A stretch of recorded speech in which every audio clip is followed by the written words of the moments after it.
Okay, so now I want to explain to you guys why I always recommend you stick to the manufacturer's recommendation when it comes to this 2.0 liter SN engine with the 504 and 505. First, you can remember I show you guys this vehicle yesterday, which I just acquired recently. So, as you can see, what you have here is a single barrel carburetor, but it was supposed to be double barrel. So, since the previous owner removed it, this is what is supposed to be there. Now, this is a brand new Solus double barrel carburetor. This is 34 Z1. Let me see if I can show you guys the model number. Okay, see it here.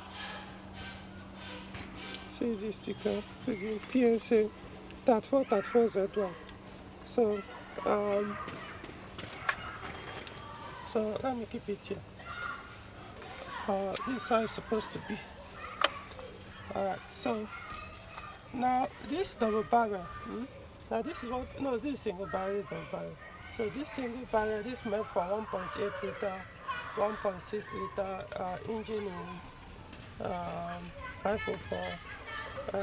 This is kind of similar carburetor too in 404, like the SC engine, and this is also for SM7 engine, which is 1.8.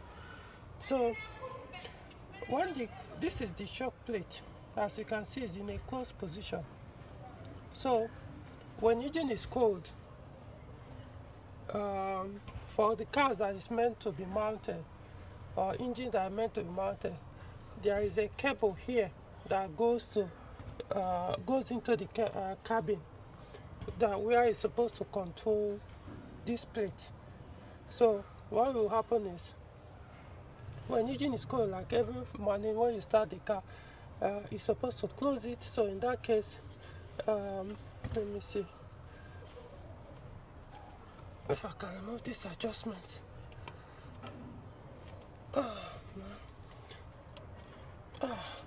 Probably I should have done this before I started doing this video.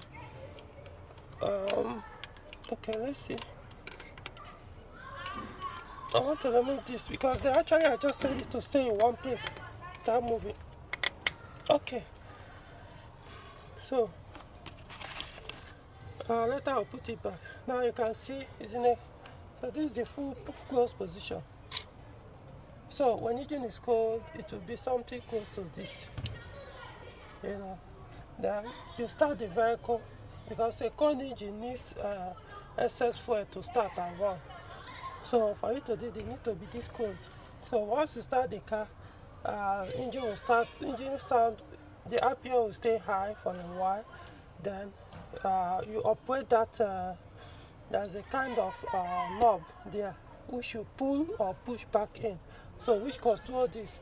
So when you operate that knob again, so you're going to open this.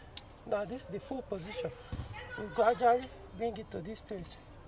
Of course, you won't do it immediately. You need to let the engine warm up for a while, maybe a minute or so, before you now draw it. You now open this fully.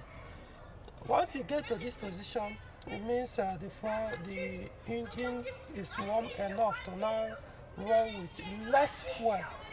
So in this position, the carburetor will supply less fuel through the manifold, intake manifold. So the car will consume less fuel.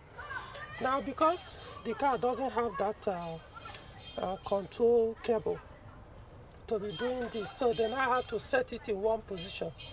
And the only position that makes sense today is now to put it at, leave it at cold start.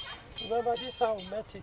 So it now be permanently like this, which they now lock it with this cable. I don't call it cable. So as it's locked like this now, it means the car will constantly be running very rich. That will be consuming excess fuel. Because again, remember, it won't be every time I want to start the vehicle, especially when the car is already hot, maybe throughout the day, you will have to be opening the bonnet, removing the air filter for you to you know, open, close, or open it manually with your hand. It makes no sense.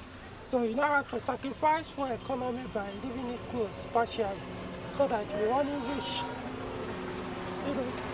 So now, um, so let me explain why this one is better for this engine, because this is the shock is controlled electrical, no, through the coolant. So now let me open this so you guys can see it very well. So remember, this is double barrel, so it has two chambers. So now, so this is the shock plate here for the first chamber. So you can see this one, you can see how free it is. So what controls this is something like a thermistor inside, but it's more like, so coolant, and you can see this is a coolant line. You know, by coolant I mean water line, but this coolant line that comes from the radiator, intake manifold, cylinder head, and the rest. So when you connect it to this space, just like they did it here, so when you connect it here and start the engine, it will start to stay closed like this. So the coolant will enter, then comes out.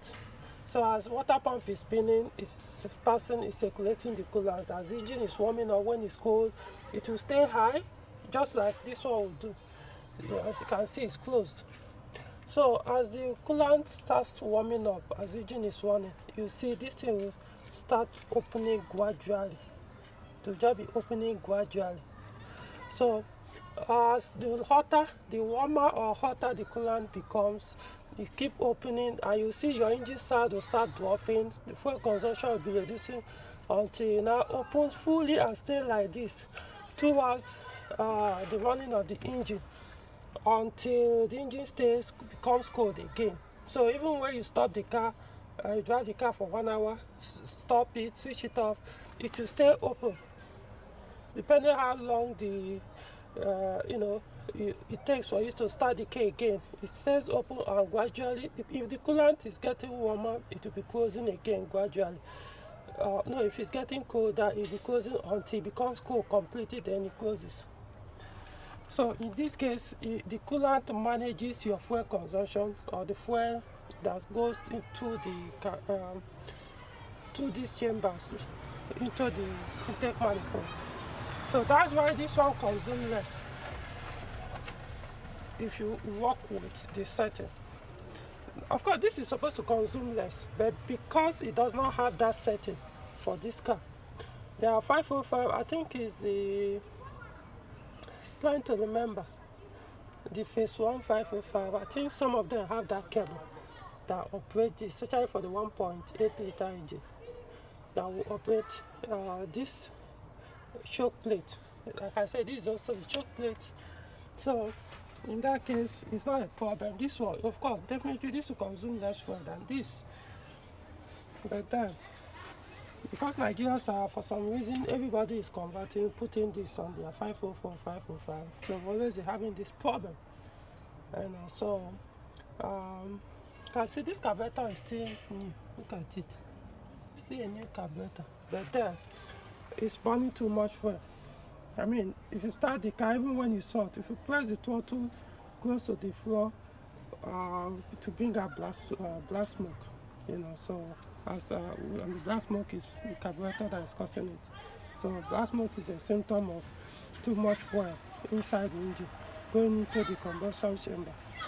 So even though it's a single carburetor, it's not supposed to do that, but it's doing that.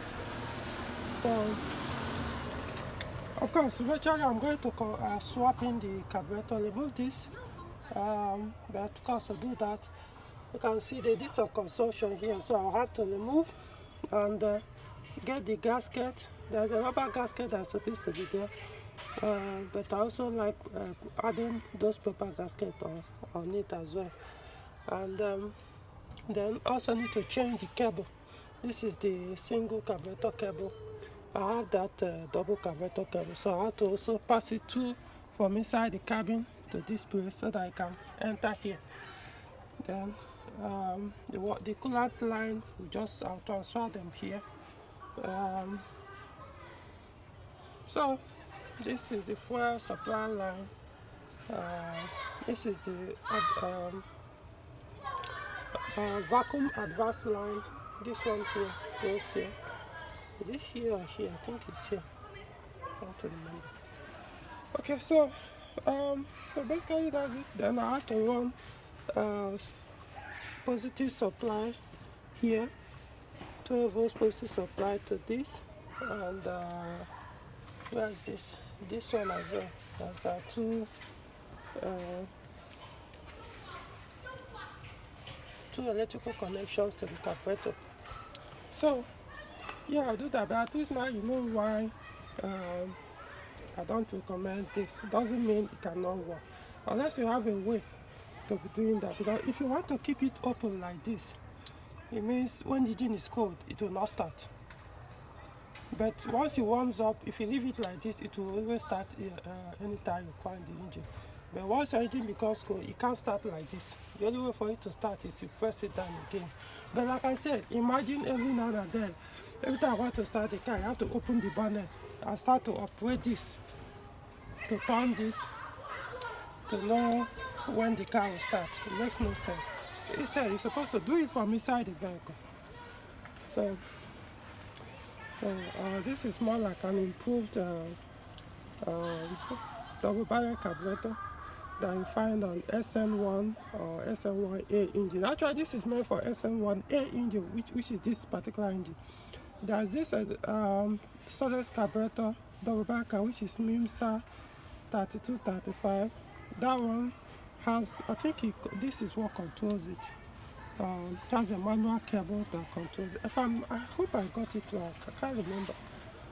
But it also has the coolant line though, so I could be wrong on that.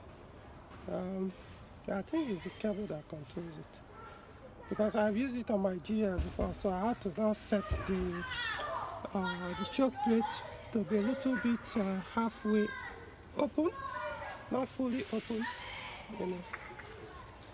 Yet it wasn't even consuming fuel like that much. Okay, so I hope that makes sense, the tutorial. So if you're, what I would say, this one is not always easily available. This is not actually OEM. This is this Coolant new carburetor from China, but it works, you know. So it doesn't mean you can easily get this one or get the genuine one. So this is much easily available. So I guess if this is your own, if you have it, still have your car, if it fails, this one you can easily get. You can still get this, but not inside Nigeria. Actually, they are available on AliExpress. But I don't know the current price. It used to be around 100,000 naira. But now, that was like in 2020, 2021. But now, well, I expect it to cost much higher than that. So, I hope this helps. And till next time. Oh, like this video and subscribe to the channel, especially if you're into classic cars. I'll be doing a lot of updates on this car, because I want to revise some things. For example, don't worry guys, when the time comes, you guys will know about it. Alright.